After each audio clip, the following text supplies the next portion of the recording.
Today we're going to take a look at mini cams. Now specifically this thing called the run cam. We're going to take this out of the box, have a look at the wires that come with it, take a look at the app, have a look at this amazing effect, and then we're going to strap it onto some gear. We're going to road test it, we're going to flight test it and see how it stacks up against a GoPro.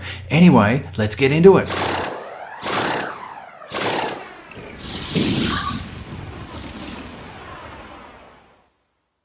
Run cam. I haven't had one of these before. I'm very interested to see how it goes. This is what it looks like in the box. Oh, you've got a set of instructions obviously and some gear, wires and stuff, and we're going to find out, oh, there's even the battery in there and a lot more wires than we'd expect. Run cams are an interesting beast. I mean, you're going to need them to do RC video. A lot of guys have said to me, you know, what do you use, etc, etc. We've had pretty much a range of different sorts of cameras. We've made actually 450 videos, not just on this channel but others as well. And if you also want, just as a quick one, some tips on, some guys have said to me, look, how do you get started in YouTube? We've got a website called Video Heroes. It's all one word, videoheroes.com.au. You can go to that and we've got a sheet there that tells you all the things that you should look for. What you need to sustain your channel, how to get your channel started, lighting, photography tips, if you're looking at featuring products, etc. Just general ideas. It's a bit of a checklist you can run down, print it off, have a look at what you should be doing, and it's a really good guide. We're actually YouTube certified, which may not mean a lot to everyone out there, but what that means is we go through a training course that tells us what to do, how to do it, copyright, all those sorts of things, and they're useful things that you need to know when you're running your own YouTube channel, especially when it gets a bit larger. Okay, so getting back to run cams, at some point you're going to want a video of what's happening on the other end of your remote control vehicle, whether it be a plane, a quad. Quad's obviously very popular, but because we're an RC, we strap a lot of things to RC cars. We also have made videos for actual real size drag cars, and we've fitted, you know, 4 or 5 cameras on different points of the car, even to the point of being on the wheelie arm, and you know, they just get absolutely covered in rubber and rubbish like you wouldn't believe. In fact, you'd be surprised at how hard it is to remove baked on rubber from the back of a drag car once these cameras have been on the drag car. So just out of a point of history and interest, which may or may not interest you, this is the first version ever of the GoPro, and this one actually has 2 AA batteries in the back of it. So that is like day one of GoPro. So that camera still goes. We've used that on a lot of different things. There's a picture here of a box of parts that we use to strap things. I mean, one of the other things and one of the handiest things about having those sorts of things is that you end up with a lot of hardware that you can attach cameras to vehicles with. Everything from swing arms to arms that hang over the front, over the side to get different angles. Swing arms are an amazing thing. We did a video on that once. We actually get an arm like a bar that actually can rotate as you drive, and it gives you a 360-degree view of the vehicle at ground level, and it just gives you a very cool shot of the car going along the ground. I recommend that too. That's just a bit of fun. And you'll either need 2 GoPro or GoPro type cameras and a swing arm to do that. So we ended up with a large amount of attachments, things that use suction cups, floats for videos on the water, waterproofing gear, etc. Old version, next version up. Now look at this, what a brick. It's got the screen in the back, it's got I think that's extra battery in there. Oh, I don't even remember. That is rechargeable, but the size and weight of that thing is massive. You kind of, you know, once, if you're trying to attach that to some sort of aerial vehicle, it better be it's better be something starting with Boeing, because they ain't gonna lift it. Anyway, GoPro 3. Now, nice bit of kit. Look, the difference between these cameras is, and you pay a fair bit of money for them, is that you feel reluctant to attach it to something that isn't going to come back. Just frankly, this for example is this front screen doesn't work anymore. We attached it to a Baja or Baja, depending where you're from, and it went over a jump and twisted midair and landed on the camera, and now the screen doesn't work. Now, resolution is very good in these cameras, and the thing about the difference between these cameras and the other cameras is you can see it when you play back something that's in motion. The software, it's really the software that differentiates the cheap cameras from your GoPros.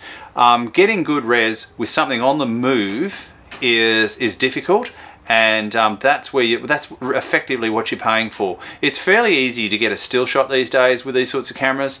It's getting good motion and filtering out the vibration, really, and you get a lot of vibration on these vehicles, of course, right? All these action shots, unless you know you're snowboarding or something, vibration is key. Nitros particularly just vibrate like crazy, and when you're going along with an RC, getting that picture to look half decent is really key. And these cameras do that really well, but unfortunately, if you lose them or damage them, you're tearing up a substantial amount of money, and all the hardware, all this sort of gear that comes with it is expensive, unless you're buying it off some sort of clone site and the plastic isn't necessarily okay, although it's getting better.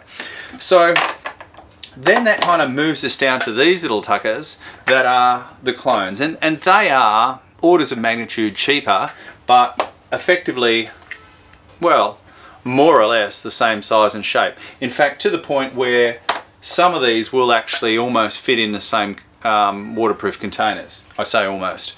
Now, and I think that's obviously what they're doing. But the quality of the video will suffer, no doubt about that, and the quality of the actual equipment will suffer. I mean, that one there, for example, the button is stuck in, and that's only after a few runs. That said, you could buy 5 of these for the price of the real deal. So, you know, it really is up to you. And it depends what the use is as well. I mean, you're not going to put a GoPro in a place where you're probably not going to retrieve it again, where it's worth more than your car. Okay, cheapy cameras. That cost me $50. I think I got it from Target. Now, I was really surprised by this camera. I kind of used it as a disposable on sort of things where I thought it was going to fall off and never be retrieved.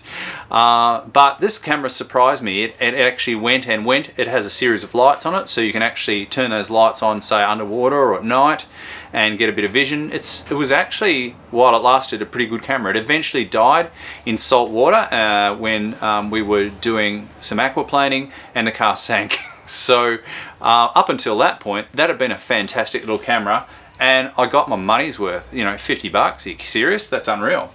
So brings us to today's camera, this one here. Now, this run cam from Banggood, very price pointed. It's light, sort of, it doesn't have a battery in, so, but it's comparable to the GoPro without the cover. So not waterproof, so not going to be suitable for any sort of marine use or rain, but certainly for a drone, for a plane, a non-dusty environment perhaps, or not so dusty environment for a car. We're going to give it a run in a couple of those different areas. I'm going to show you what the hardware is for. It's got a bit of a stick-on attachment here, and we're just going to have a look at that, and then we're going to give it a go, of course, and try not to break it, because as on the show, most of the stuff we get, we break. That's part of the game, right? Okay, so for a quick what's in a box, camera, cable for a TV, power cable, battery, lanyard, adapter for this plate here so that you can actually just attach it to a normal sort of camera stand, which we won't be doing, double-sided tape, securing little Velcro bits. Oh, these are Velcro as well too, by the way. They're Velcro in the middle, and an extra holder for the lens. Now, a couple of interesting points from the manual. This one here is a Runcam 2 and is a 2S. This is a 4 megapixel. The 2S is a 16 megapixel, and this has video resolution of 1440 at 30 frames and 1080 at 60 frames now, and 720 at 120. Now I say 1080 at 60 frames because that is semi-important.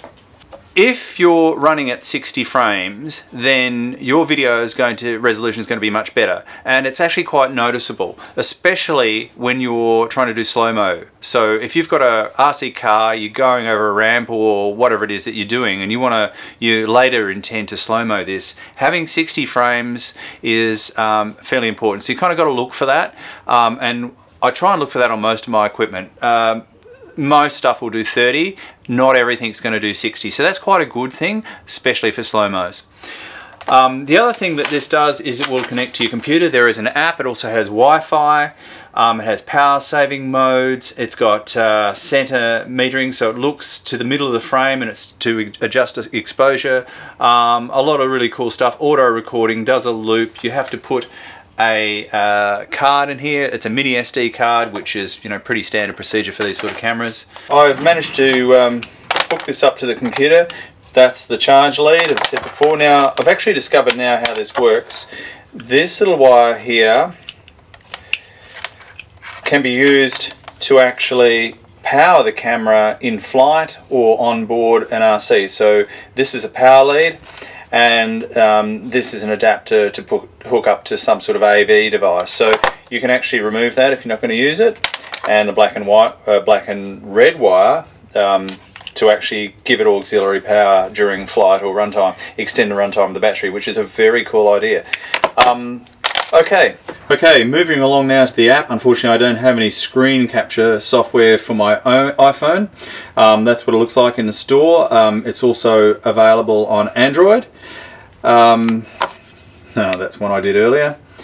So, okay, so we hooked up to the Wi-Fi. You have to go into your settings. App's up and running. We're connecting the camera, and whammo, we are on. Here we go. Let's just point the camera over there for a second.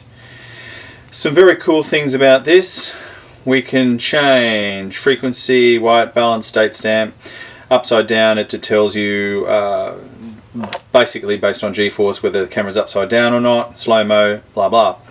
So you can muck around with all that. We can actually zoom in and out, which is kind of cool too. The thing I notice most about this is that there isn't much of a delay here. It's a slight delay, but not as bad as the, should I say, GoPro. I had a version 3 of that, and I noticed that it was a massive delay, and it was quite disconcerting and made it difficult to use. This is actually quite good. So this is record, and we'll be able to switch across to what that was doing. And there's audio, so there's audio as well. So here's me talking. It's going to be kind of weird, isn't it? Am I going to get stuck in an endless loop here? Do this. Oh yes, I'm going to disappear into a parallel universe any minute now. Here we go, here we go, here we go. Oh yes, there we go. Infinite number of phones. I'm going to disappear into a parallel universe any second here. Look at that. Right, so if that isn't weird enough for you, what else? We can go into camera mode by tapping this little button here. Of course we have to stop the video first. Yes, that would be a good idea. Camera mode. No, look, I really do know what I'm doing here. Camera mode, there it is. We can play daytime, nighttime. Okay, so that was time lapse, which is useful for time lapse, of course. Yeah. And this is your saved videos. Here's a few that I did earlier. Probably not a good one in my head. Yeah. Anyway, so done. Video resolution. Okay, let me get closer so you can see that. We went through some of this before, but there it is, and you can adjust it here. Look, I love being able to do that on the phone rather than on a camera. There's nothing worse than trying to make adjustments on the camera because, you know, this up arrow, down arrow stuff just isn't working for you. Okay, So I'm going to strap it to a couple of different things. I'm going to strap it to a brushless RC car, mainly just to get a feel for what it's like on a car, and then I'm going to have a go at putting this on the quadcopter. I haven't flown this racing quad, the Echine 250, since the last video I made, and that is mainly because I destroyed all the spare propellers for it because I'm not a very good pilot. Tom's going to have a go at it this time and prove to us that he's better than me, and I'm going to strap the camera to the top of that and do a little bit better job than I did last time, because last time I don't know if you recall, if you saw that one, we had a GoPro in there and it went down through the blades actually, so that was my bad. Now, as promised, I'm going to reveal to you a little trick here. This setup, well, apart from some of the parts which are actual GoPro fittings, cost no more than a few dollars. That plastic pipe there is a bit of gardening pipe, and I've actually done a video about this before, but you see here, this is actually going to freewheel around the car and give me some angles on this shot that I wouldn't have normally got. You could lock this into a fixed position if you wanted, or if you just randomly wanted to get some shots, this is the way to do it. Now, I've attached this to a 5SC, and for guys who have been saying, and yes, look, point taken, that we're not using too many hobby grade cars in these pictures, and we're doing that for a reason, and the reason is that, you know, not everyone can afford this sort of outlay, and we want to get people interested in this hobby, and we want people to start, and you have to start somewhere. And you know, Tom's first RC, which he may have shown you to, or he did actually show in another video, was you know, one from Target. So you know, it's just, you've got to start somewhere. You get interested, and then you keep going. And you know, we want to get people involved in this. We want to get guys doing it and having fun, learning something about mechanics, learning something about electronics, and getting outside and having a good time. So here is this setup. The second camera is actually just ballast at this stage, so the camera that we're taking a look at in the footage of is the orange one, and this is our first trial. Let's see how we go. So in this test we're going to see how the camera handles vibration. This is full sun. One of the things that also sets the good cameras apart from the bad ones is how they handle different amounts of light.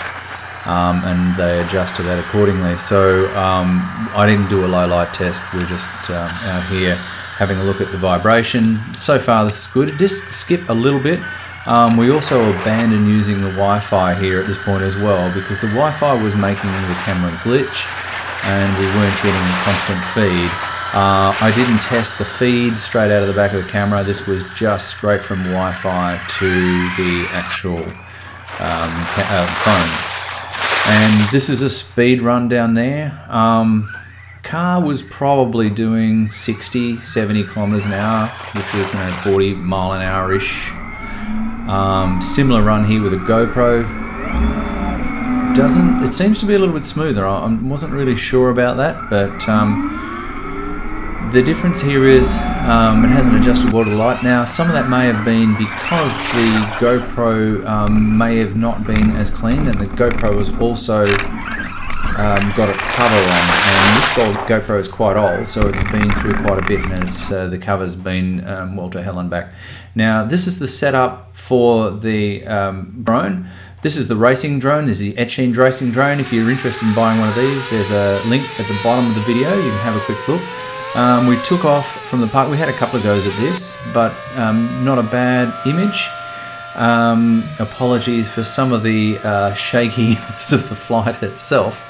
We're actually up a very long way here, and you'll see in a second how far that was. It was virtually out of sight, and one of the problems you've got if you're not using FPV goggles is you're at the ground and you can't, yes, and it fell out of the sky. That was another thing that crashed very quickly. But once you get up that high, it's hard to see your orientation of the craft. I wasn't flying it, Tom actually flew it. Fair job, and I did actually tell him to go up as high as he could to see how the camera, what the picture was like up high. So this is sort of round 2, and this is, yeah, so you can actually see this getting up here, and this is a fairly good representation of how far it got up. I just said, look, give it absolute stick and see how far you can go with this thing. And there it is, just a speck. One of Tom's mates was holding the camera that you're seeing this from, and there it just fell like a brick because he lost orientation. He didn't know if he was up or down. So overall, I thought that was a pretty good camera, reasonable value for money, not waterproof, but you know, great drone camera. There's a link down the bottom if you want to have a look at this on the Banggood site. Fantastic. I thought it went well, $100-ish, you know, give or take. There'll probably be discounts here or there, but look, well worth the money, and fairly crash resistant, as you could see from our videos. Thanks for watching. If you got this far, don't forget to subscribe and like, and thanks for watching Stupid Fast RC. See you next time.